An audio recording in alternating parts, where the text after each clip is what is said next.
चला बघा, practice set 42 मधील क्वेश्चन नंबर 2. क्वेश्चन नंबर 2 हा एक वर्ड प्रॉब्लेम आहे, समजून घ्या आधी. If the circumference of a circle is 176 centimetre then find its radius. आपल्याला इथे एका सर्कलचं सर्कम्फरन्स दिलेलं आहे 176 आणि विचारलेलं आहे रेडियस. काय दिलेलं आहे लिहून घेऊ.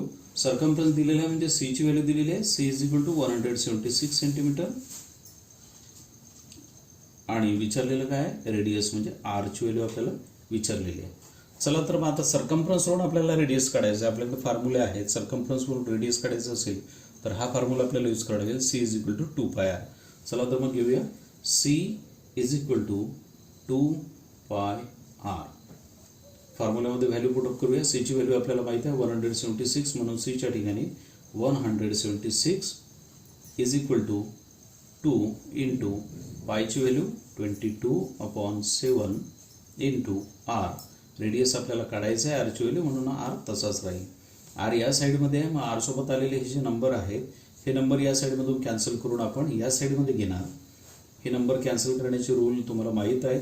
डिव्हिजनमधला जो नंबर आहे तो कॅन्सल इकडून झाल्यानंतर तो इथे मल्टिप्लिकेशनमध्ये येईल आणि मल्टिप्लिकेशनमधले नंबर इकडे डिव्हिजनमध्ये येतील. तर घेऊया 176 हा डिव्हिजनमधला नंबर इथे मल्टिप्लिकेशनमध्ये येईल, म्हणजे मल्टिप्लाय 7 अपॉन हे दोन नंबर मल्टिप्लिकेशनमध्ये आहेत, इथे डिव्हिजनमध्ये येतील 2 into 22 is equal to r. आता कॅल्क्युलेशन आपल्याला एवढं सोडवायचं आहे. तर बघा, इथे बघितल्याबरोबर आपल्याला लक्षात येतं 176 आणि 2 दोघांनाही डिवाइड करणारा 2 हा नंबर आहे. इथे सिम्पलेस्ट फॉर्म करता येतं, तर करूया. 2 ने जर 2 ला डिवाइड केलं तर इथे येणार 2 1 जा 2. 2 ने जर 176 ला डिवाइड केलं तर 2 8 जा 16, 1 खाली उरेल आणि अगेन 2 8 जा 16 म्हणजे 88. आता इथे परत आपल्या लक्षात येतं की 22 आणि 88 दोघांनाही 22 ने डिवाइड करता येतं. तर करूया. 22 ला जर 22 ने डिवाइड केलं तर इथे येणार 22 1 जा 22. 22 ने जर 88 ला डिवाइड केलं तर 22 4 जा 88. कुठले नंबर उरलेत लिहून घेऊया. 4 इंटू 7, 4 इंटू 7. खाली डेनोमिनेटरमध्ये फक्त 1 आहे, त्यामुळे आता तो लिहिण्याची गरज नाही. Is equal to r. 4 into 7 28 म्हणजेच 28 centimetre is equal to r. आरची व्हॅल्यू मिळालेली आपल्याला 28 सेंटीमीटर, म्हणजे रेडियस आहे इथे 28 सेंटीमीटर. चला आता क्वेश्चन नंबर 3 समजून घेऊया. आधी क्वेश्चन समजून घेऊया. The radius of A circular garden. बघा, एक सर्क्युलर गार्डन आहे, सर्कलच्या आकाराचा गार्डन आहे, इज 56 मीटर आणि त्याची जी रेडियस आहे ती रेडियस सांगितलेली आपल्याला 56 metre. What would it cost to put a 4 round fence. Fence म्हणजे कुंपण. त्या गार्डनला आपल्याला कुंपण तयार करायचं आहे आणि ते 4 राऊंडचं तयार करायचं आहे. तुम्ही ताराचं कुंपण बघितलं असेल. ताराचं कुंपण हे एकेरी नसतं, तर त्याला 4 पदर किंवा 5 पदर अशा पद्धतीचे राऊंड असतात. तर इथे 4 राऊंडचं आपल्याला एक कुंपण तयार करायचं आहे. Around this garden at a rate of 40 rupees per metre आणि त्याच्यासाठी खर्च आहे 40 रुपीज पर मीटर. एका मीटरला 40 रुपीज खर्च येतो. तर आपल्याला विचारलेलं आहे व्हॉट वुड इट कॉस्ट. तर त्याची कॉस्ट किती असेल, म्हणजे त्याला किती खर्च येईल. तर लक्षात घ्या, इथे गार्डन हा सर्क्युलर आहे, म्हणजे सर्कलच्या आकाराचा आहे आणि याची जी रेडियस आहे म्हणजे सेंटरपासून या गार्डनपर्यंतचं जे अंतर आहे हे आपल्याला सांगितलेलं आहे 56 मीटर. आणि आपल्याला या सर्क्युलर गार्डनला म्हणजे या सर्क्युलर गार्डनला आपल्याला कुंपण तयार करायचं आहे आणि ते किती, त्या कुंपणचे आपल्याला किती राऊंड घ्यायचे आहेत 4 राऊंड, म्हणजे 4 पदरी कुंपण आपल्याला याला तयार करायचं आहे. मग आता याचे 4 राऊंड घ्यायचे आहेत. मग टोटल याला फेन्स किती लागणार, टोटल कुंपण किती लागणार, तर त्यासाठी आपल्याला आधी काय करावं लागेल. आधी एक राऊंड हा किती मीटरचा होतो हे आपल्याला शोधावं लागेल. मग या सर्कलचा एक राऊंड म्हणजे काय, तर या सर्कलचं सर्कम्फरन्स. म्हणजे थोडक्यात आपल्याला आधी या सर्क्युलर गार्डनचं सर्कम्फरन्स काढावं लागणार आहे. मग घेऊया आता सर्कम्फरन्स काढण्यासाठी. बघा, आपल्याकडे 2 फॉर्म्युले आहेत, C is equal to pi D आणि C is equal to 2 pi R. मग आता इथे आपल्याला दिलेलं काय आहे, तर इथे आपल्याला रेडियस दिलेला आहे. मग रेडियस जर दिलेलं असेल, रेडियसवरून सर्कम्फरन्स काढायचं असेल तर हा फॉर्म्युला यूज करावा लागेल. चला तर मग काढूया. आता इथे आपल्याला जे दिलेलं आहे ते आधी लिहून घेऊया. रेडियस दिलेला आहे r is equal to 56 metre आणि आपल्याला काढायचं काय इथे सी ची व्हॅल्यू आपल्याला आधी काढायची आहे. तर करूया सुरुवात. सी साठी फॉर्म्युला घेऊया. सी इज इक्वल टू 2 पाय r, व्हॅल्यू टाकूया. सी काढायचं आहे म्हणून तसंच राहील इंटू 2 इंटू पाय मीन्स 22/7, त्याला इंटू आर दिलेलं आपल्याला 56. आता बघा इथे 7 आणि 56 दोघांना डिवाइड करणारा नंबर 7 आहे. 7 1 जा 7 अँड 7 8 जा 56. काय व्हॅल्यू उरल्या खाली लिहून घेऊया. C is equal to 2 into 22 into 8. Multiplication करावं लागेल. सी इज इक्वल टू 22 2 जा 44 आणि 44 इंटू 8. सो 44 इंटू 8, 8 4 जा 32, 3 is carry, 8 4 जा 32, 32 plus 3 35. म्हणजेच काय 352 मीटर एवढं मिळालेलं आपल्याला सर्कम्फरन्स. सी ची व्हॅल्यू आपल्याला मिळाली. मग सर्कम्फरन्स म्हणजे काय तर थोडक्यात या सर्क्युलर गार्डनचा एक राऊंड हा झाला 352 मीटरचा. आपल्याला टोटल किती राऊंड घ्यायचे आहेत 4 राऊंड. म्हणजे थोडक्यात 352 हे आपल्याला 4 टाइम्स घ्यावे लागणार आहेत. मग 352 4 times means 352 multiply by 4.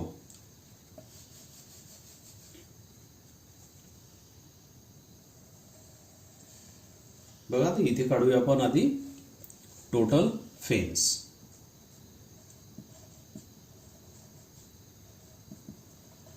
Total fence is equal to किती लागणार आपल्याला फेन्स 352 इंटू 4 राऊंड असल्यामुळे आपल्याला हा नंबर 4 टाइम घ्यावा लागेल. करूया मल्टिप्लिकेशन. 352 मल्टिप्लाय बाय 4, 4 2 जा 8, 4 5 जा 20, 2 is carry, 4 3 जा 12, 12 plus 2 14. That means 1408 मीटर एवढा आपल्याला टोटल फेन्स लागणार आहे. आता याची आपल्याला ॲक्च्युली कॉस्ट काढायची आहे. कॉस्टसाठी रेट काय दिलेला आपल्याला 40 रुपीज पर मीटर. बघा टोटल फेन्स किती आहे 1408 मीटर आणि 1 मीटरसाठी आपल्याला किती खर्च येतो 40 रुपीज. मग एवढ्यासाठी किती खर्च येईल काय करावं लागेल आपल्याला थोडक्यात 40 रुपीज आपल्याला 1408 टाइम्स घ्यावे लागणार. म्हणजे थोडक्यात इथे आपल्याला मल्टिप्लिकेशन करावं लागणार. करूया आता. Total cost is equal to 1408 याला मल्टिप्लाय 40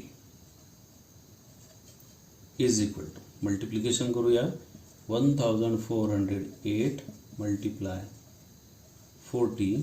इथे बघा 0 आहे. तुम्ही आता मल्टिप्लिकेशनची तुमची बऱ्यापैकी प्रॅक्टिस आहे त्यामुळे डायरेक्टली तुम्ही या नंबरने मल्टिप्लाय करून शेवटी हा 0 त्यावर वाढवू शकता. करूया आपण. 4 8 जा 32, 3 is carry, 4 0 जा 0 plus 3, 4 4 जा 16, 1 is carry, 4 1 जा 4 plus 1 is 5, 5632. आणि इथे आपण हा 0 घेतला नव्हता, 0ने मल्टिप्लाय केला नव्हता तर शेवटी हा फक्त इथे 0 वाढणार. काय झाली अमाऊंट 56,320. 56,320 रुपीज. तरी ते टोटल खर्च किती येणार आहे 56,320 रुपीज. चला आता प्रॅक्टिस सेट 42 मधलं लास्ट क्वेश्चन नंबर 4 समजून घेऊया आधी. The wheel of a bullock cart has a diameter of 1.4 metre. How many rotations will the wheel complete as the cart travels 1.1 kilometre. बघा एक्झाम्पलमध्ये काय सांगितलेलं आहे आपल्याला तर 1.1 किलोमीटर एवढं अंतर एका बुलक कार्टने म्हणजे एका बैलगाडीने पार केलं आणि त्यात बैलगाडीचं जे व्हील आहे, व्हील म्हणजे चाक, त्या चाकाची डायमीटर आपल्याला सांगितलेली आहे 1.4 मीटर. बघा थोडक्यात याप्रमाणे व्हील आहे आणि याची डायमीटर आपल्याला 1.4 सांगितलेली आहे. डायमीटर म्हणजे तुम्हाला आता हा कन्सेप्ट क्लिअर आहे सगळ्यांना. हे डिस्टन्स हे जे एवढं डिस्टन्स आहे तर हे सांगितलेलं आपल्याला 1.4 मीटर आणि त्या बैलगाडीने किती अंतर ट्रॅव्हल केलं 1.1 किलोमीटर. थोडक्यात एक असा रस्ता आहे आणि त्या रस्त्यावर ही बुलक कार्ट इथून तर इथपर्यंत चालत जाणार आहे आणि हे एवढं डिस्टन्स आहे 1.1 किलोमीटर. तर आपल्याला विचारलेलं आहे की हे जे व्हील आहे हे या पॉईंटपासून ते या पॉईंटपर्यंत म्हणजे 1.1 इतक्या किलोमीटरमध्ये किती रोटेशन कंप्लीट करेल, किती वेळा हे चाक फिरेल. क्वेश्चन तुमच्या लक्षात आला असेल. आता बघा इथे आपल्याला आधी एका रोटेशनचा विचार करू की चाकाचं एक रोटेशन म्हणजे काय. तर थोडक्यात या चाकाचं एक कंप्लीट रोटेशन म्हणजे याचं सर्कम्फरन्स सी. म्हणजे आधी आपल्याला याची सी ची व्हॅल्यू काढावं लागेल, सर्कम्फरन्स काढावं लागेल. सी काढलं म्हणजे आपल्याला काय मिळणार आहे की चाकाचं एक रोटेशन हे किती मीटरचं आहे, हे किती अंतराचं एक रोटेशन होतं ते आपल्याला मिळणार आहे. आणि मग त्याच्यावरून आपण ठरवू की 1.1 किलोमीटर एवढं अंतर जाण्यासाठी त्या व्हीलला किती रोटेशन घ्यावे लागतील. ठीक आहे, चला मग सुरुवात करूया. आधी आपल्याला काय करायचं आहे, सर्कम्फरन्स काढायचं आहे आणि मग जे सर्कम्फरन्स येईल त्या सर्कम्फरन्सनं आपल्याला हे जे डिस्टन्स दिलेलं आहे या डिस्टन्सला आपल्याला डिव्हाइड करावं लागणार आहे, म्हणजे भागावं लागणार आहे. तर चला करूया आपण सुरुवात. आधी आपण सर्कम्फरन्स काढणार. तर इथे बघा दिलेलं काय आपल्याला डायमीटर दिलेले 1.4 मीटर. म्हणून मी इथे लिहून घेतो D is equal to 1.4 metre. आणि आपल्याला आधी काढायचं काय सर्कम्फरन्स. सर्कम्फरन्स आपल्याला शोधायचं आहे. डायमीटरवरून सर्कम्फरन्स काढायचं आहे. कोणता फॉर्म्युला यूज करावा लागेल, हा C is equal to pi D. तर बघा फॉर्म्युला घेऊया. C is equal to pi D. Value टाकूया. सर्कम्फरन्स आपल्याला काढायचं आहे म्हणून C तसाच राहील is equal to pi means 22/7 याला मल्टिप्लाय D मीन्स 1.4. बघा इथे 1.4 आणि 7 दोघांना डिवाइड करणारा नंबर 7 आहे म्हणजे दोघांनाही सिम्पलेस्ट फॉर्म करता येतं. 7 1 जा 7 आणि इथे येणार answer 0.2. C is equal to काय उरलेलं आहे व्हॅल्यू 22 इंटू 0.2. बघा मल्टिप्लिकेशन काय होतं करूया 22 इंटू 0.2. 2 2 जा 4 अँड 2 2 जा 4. पॉईंट नंतर एक प्लेस आहे म्हणून इथे पॉईंट येणार म्हणजे 4.4 मीटर. हे मेजरमेंट मीटरमध्ये आहे म्हणजेच इथे सर्कम्फरन्स आलेला आहे 4.4 मीटर. मग सर्कम्फरन्स म्हणजे काय आलं आपल्याला एक्झाम्पलमध्ये काय माहिती मिळाली. थोडक्यात त्या व्हीलचं एक रोटेशन कंप्लीट होण्यासाठी 4.4 मीटर एवढं डिस्टन्स लागेल. मग आपल्याकडे टोटल डिस्टन्स किती आहे 1.1 किलोमीटर. मग 4.4 मीटर हे डिस्टन्स 1.1 किलोमीटर यामध्ये किती वेळा बसेल. म्हणजे थोडक्यात 1.1 किलोमीटरचे आपल्याला 4.4 मीटर याप्रमाणे पार्ट करायचे आहेत. म्हणजे इथे डिव्हिजन आपल्याला करावं लागणार आहे. पण आता इथे एक गोष्ट महत्त्वाची लक्षात घ्या डिव्हिजन करण्याआधी. तर इथे डिव्हिजन करताना किंवा कुठलाही रेशो काढताना आपल्याला युनिट सेम लागतात. इथे सर्कम्फरन्सचं युनिट आहे मीटर आणि इथे डिस्टन्स दिलेला आपल्याला किलोमीटरमध्ये. मग आपल्याला दोन्ही व्हॅल्यू एकाच याच्यामध्ये लागणार आहेत. एक तर दोन्ही मीटर लागतील किंवा दोन्ही किलोमीटर लागतील. ठीक आहे, तर किलोमीटरचे मीटर करणं थोडे सोपे जातात विद्यार्थ्यांना म्हणून आपण हे थोडं हे करू किलोमीटरचे मीटरमध्ये रूपांतर करू. तर 1 किलोमीटर म्हणजे किती मीटर होतात तर 1000. 1 किलोमीटरचे 1000 मीटर होतात. मग आपल्याला 1.1 किलोमीटरचे जर मीटर काढायचे असतील तर ते कसे होतील. बघा इथे हा जो पॉईंटच्या आधीचा 1 दिसतोय तर हा कंप्लीट नंबर आहे म्हणजे हा 1 किलोमीटर. तर 1 किलोमीटरचे होतील 1000 मीटर प्लस हा पॉईंट 1 हा 1 म्हणजेच 100 मीटर. टोटल किती मीटर होत आहे तिथे 1100 मीटर. 1100 मीटर. जर असं लक्षात आलं नसेल तर सरळ 1.1 याला मल्टिप्लाय 1000 हा करू. बघा हा मल्टिप्लिकेशन करा याचं सुद्धा आन्सर तुम्हाला हेच मिळेल. चला तर आपल्याला आता 1.1 किलोमीटरचे मीटर समजलेले आहेत. इथे लिहून घेऊया 1.1 kilometre is equal to 1100 metre. आता बघा दोन्ही व्हॅल्यू आपल्याला मीटरमध्ये मिळाल्या. ही सुद्धा मीटरमध्ये आहे, ही सुद्धा मीटरमध्ये आहे. मग करूया आता डिव्हिजन. तर इथे आपल्याला 1100ला डिवाइड करायचं आहे 4.4 या नंबरने. बघा डिव्हिजन कसं होईल. हा जर पॉईंट आपण काढून घेतला तर आपल्याला डिव्हिजन सोपा वाटेल. मग हा पॉईंट जर एक प्लेस आपण पुढे घेतला तर काय होईल, वरच्या नंबरमध्ये एक 0 अजून वाढेल, म्हणजे वरचा पॉईंट सुद्धा एक प्लेस पुढे जाणार आहे, म्हणजेच इथे एक 0 अजून वाढेल. तर वरचा नंबर काय होईल 11,000 अपॉन इथे राहील 44. याचा पॉईंट आपण काढून घेतला, समोर नेला, काढला म्हणजेच थोडक्यात एक प्लेस पुढे नेला, उजवीकडे नेला. बघा आता या दोन्ही नंबरला आपल्याला बघितल्याबरोबर लक्षात येतं की या दोन्ही नंबरला 11ने सिम्पलेस्ट फॉर्म करता येतं. तर करूया. 11ने जर 44ला डिवाइड केलं तर काय आन्सर येणार 4. 11 4 जा 44. आणि 11ने जर या नंबरला डिवाइड केलं तर काय 11 1 जा 11 आणि त्यावरती 30 म्हणजे काय 1000 इज इक्वल टू काय नंबर आले खाली लिहून घेऊया 1000 अपॉन 4. दोन्ही नंबरला डिवाइड करणारा नंबर बघा 4ने दोन्ही नंबरला डिवाइड करता येतं. करूया.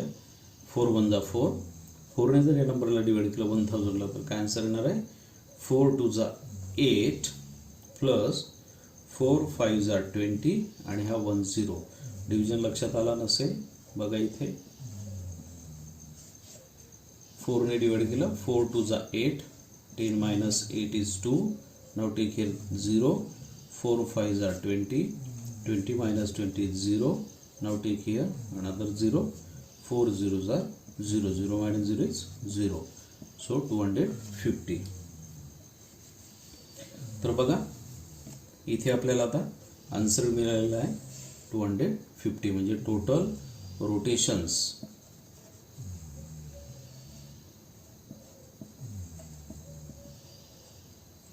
Is equal to 250. थोडक्यात त्या व्हीलचे 250 रोटेशन कंप्लीट होतील. आपला हा प्रॅक्टिस सेट 42 कंप्लीट झालेला आहे. यामधले सर्व एक्झाम्पल्स आपण डिटेलमध्ये समजून घेतले.